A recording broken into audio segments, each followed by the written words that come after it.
తెలుగు సినీ ప్రేక్షకులకు టాలీవుడ్ హీరోయిన్ నిత్యా మీనన్ గురించి ప్రత్యేకంగా పరిచయం అక్కర్లేదు. నిత్యా మీనన్ ప్రస్తుతం వరుసగా సినిమాలలో నటిస్తూ దూసుకుపోతున్న విషయం తెలిసిందే. మొదట అలా మొదలైంది సినిమాతో టాలీవుడ్ ఇండస్ట్రీలోకి ఎంట్రీ ఇచ్చిన ఈ ముద్దుగుమ్మ ఆ తర్వాత ఇష్క్, గుండెజారి గల్లంతైందే, మళ్ళీ ఇది రాని రోజు, భీమ్లా నాయక్ లాంటి సినిమాలలో నటించి మెప్పించింది. వీటితో పాటుగా గీతా గోవిందం, సన్ ఆఫ్ సత్యమూర్తి లాంటి సినిమాలలో హీరో హీరోయిన్లకు ఫ్రెండ్ క్యారెక్టర్ లలో నటించింది. అలా ఈ ముద్దుగుమ్మ కేవలం తెలుగులో మాత్రమే కాకుండా తమిళ సినిమాలలో కూడా నటించి మంచి గుర్తింపు తెచ్చుకుంది. కాగా ప్రస్తుతం తమిళంలో కాదలిక్క నెరమిల్లియై, డియర్ ఎక్సెస్ సినిమాలలో నటిస్తుంది నిత్యా మీనన్.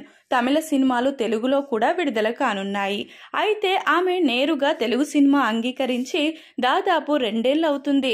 దీంతో తెలుగు సినిమా పరిస్థితి ఏంటి అన్న ప్రశ్న వైరల్ గా మారింది. ఈ ప్రశ్నకు ఆమె తెలుగు సినిమా అంగీకరించింది అనే కామెంట్లు ఎక్కువగా వినిపిస్తున్నాయి. నితిన్ హీరోగా వేణు శ్రీరామ్ దర్శకత్వంలో రూపొందుతున్న తమ్ముడు సినిమాలో అతిథి పాత్రకు నిత్యా మీనన్ ఓకే చేసినట్లు వార్తలు జోరుగా వినిపిస్తున్నాయి. కాగా గతంలో నితిన్, నిత్యా మీనన్ ఇష్క్, గుండెజారి గల్లంతైందే లాంటి సినిమాలలో నటించిన విషయం తెలిసిందే.